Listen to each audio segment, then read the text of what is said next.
네, 계속 볼게요. 네, 25번 보세요. 25번 가상금과 관세한급 가상금을 비교하여 설명하래요. 네, 가상금은 41조에 있고요. 관세한급 가상금은 48조에 있죠. 네. 그 의의 보시면은 이게 뭐 말만 가상금으로 끝났지 좀 다르다는 거예요. 예. 가상금은 왜 부과합니까? 체납했으니까요. 그죠? 예. 그래서 여기 보시면은 의의 첫 줄에 그 표 보세요. 납부기한이 지났을 때의 동그라미.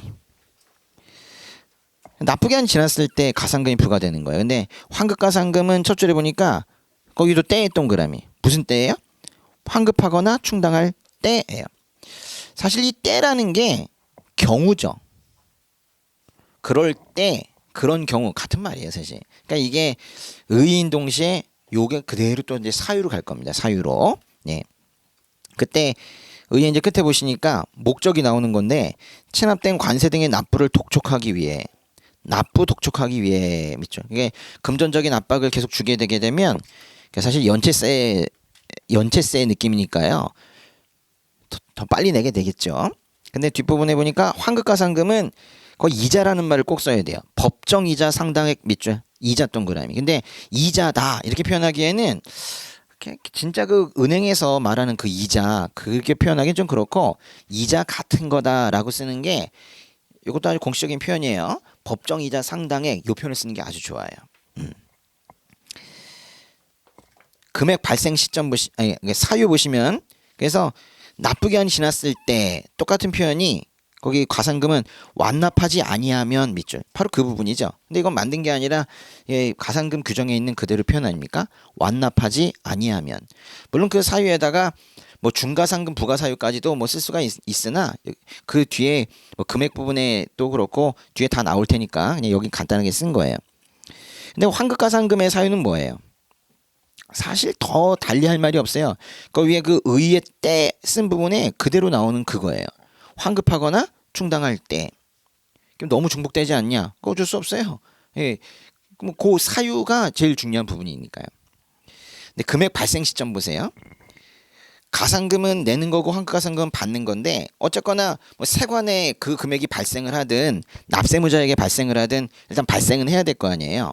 근데 가상금은 언제 발생해요? 납부기한이 지나면 발생하죠. 근데 정확하게는 그날 발생하는 게 아니라 그 다음 날부터 발생을 하죠. 다음 날 동그라미. 근데 환급가상금은 왜 발생해요? 언제 발생해요?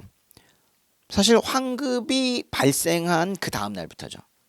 환급 사유 발생 다음 날이에요. 거기도 다음 날 동그라미. 아, 금액은 항상 다음 날부터구나. 그리고 나서 이제 오른쪽에 보니 환급가상금의 그 금액 발생 시점은 여기는 첫 번째 사유에서 기산일에서는 일단 납부일이라는 단어부터 외워야 돼요. 아닙니까? 맞죠? 납부일이죠, 납부일.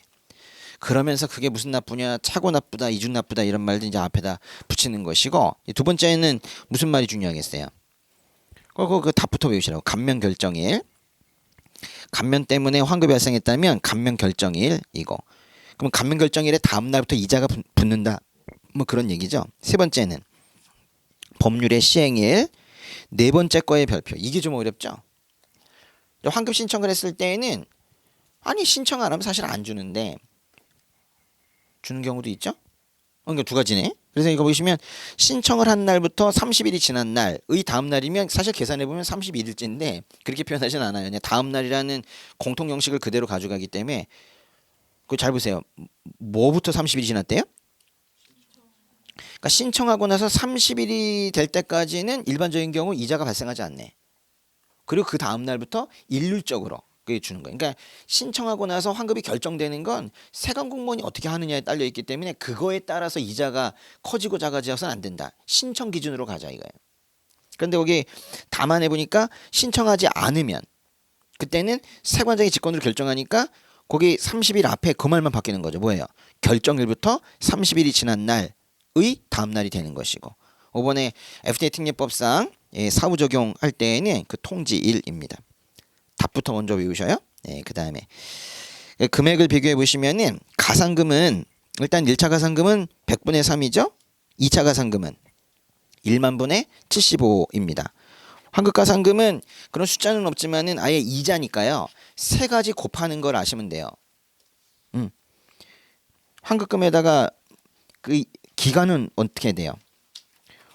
이게 지금 환급이랑 충당이 항상 같이 나옵니다. 환급 결정, 충당 결정한 날까지 기간에다가 이제 이자를 곱하면 되는데, 이율을 곱하면 되는데 그 이율은 따로 써준 거예요. 근데 제가 항상 쓰는 거 보시면은 그 쓰실 때 그냥 이어서 쓰지 않고 새로운 번호를 붙여가지고 나 여기부터는 좀 다른 얘기를 쓰고 있어요. 가산금의 이율을 쓰고 있어요. 이렇게 해서 지금 그걸 티를 나게 해주는 거예요. 가산금의 이율은 서울시 1년 만기 정기예금, 그 8글자 꼭 써줘야 돼요. 1년 만기 정기예금. 이거는 어떤 붙이는 개념이 아니라 그냥 통째로 외워야 돼요. 처음부터 1년 만기 정기예금. 앞뒤에 게 조금 바뀌어도 이건 바뀌면 안 돼요. 기획증 불형 이렇게 끝나지만 뭐 정확하게 1천분의 20일까지 적어주시면 좋겠고. 예. 그다음에 맨 끝에는 제목이 중요해요. 적용 뭐예요? 제한 동그라미. 요 말로 시험에 나온 적도 있죠. 이미 기출로. 적용 제한. 가산금이 적용이 제한된다는 건 뭐냐? 뭐 가산금이 없는 것도 있는 것 같고 어떤 경우엔 중가산금 없다. 뭐 이런 얘기도 있는 것 같고. 그래서 거기 보시면 가산금의 적용 제한 몇 개나 나왔어요? 3개나 나왔죠. 그 번호에 동그라미 쳐보세요. 1번, 2번, 3번. 가산금의 적용 제한은 3가지 제한이 있습니다. 이제 첫 번째는 아예 가산금을 적용하지 않는 거. 세 번째 줄 보시면 가산금을 적용하지 아니한다 밑줄. 아예 전체 가산금이 없는 거예요. 꾹꾹구, 그죠? 근데 법에는 3가지 구조로 되어 있지 않고 동그라미 1번에 보시면은 국가 지자체 지자체 조합을 포함한다. 응? 지자체 조합. 이 직접 수입 동그라미. 직접 수입하는 게 있고 거기에 애 기증이 있던 애 기증. 그러니까 그들이 직접 수입하는 거랑 거기에 기증되는 거. 2가지에다가 신고 대상을 제외한 우편물이 여기에 해당이 되죠. 그런데 밑에 있는 2번과 3번은 묶어 보시면은 그거는 중가상금 적용 제한이죠, 사실. 그죠? 몇 개월? 60개월 초기화하지 못하고 얼마? 100만 원이죠. 그러니까 이제 적용 제한이 크게 보면 2가지인 거예요. 전체 적용 제한이 있고 중가상금 적용 제한이 있는 거죠. 전체 제한 하나, 중가상금 적용 제한 2개 이렇게 쓰는 거예요. 그런데 이걸 왜 문제로 이렇게 만드냐면 환급가산금이요. 이게 아주 형식이 딱 좋아. 환급가산금에 보시면 환급가산금도 역시나 마찬가지로 가산금이 환급가산금 부분에 이렇게 돼 있거든요. 거기 첫 줄 보세요. 가산금 및 중가산금을 적용받지 아니하는 물품 밑줄. 그게 바로 왼쪽에 있는 1번이에요. 아예 관세환급 가산금 부분에 가산금을 적용받지 않는 거 환급가산금 없다 이렇게 하지 않고 가산금 및 중가산금을 적용받지 아니하는 물품. 그래서 완전히 가산금 전체가 없는 거. 그 물품이 동일하게 환급가산금도 없다고 돼 있어서 또 꾹꾹꾹 이렇게 나와 있는 거예요.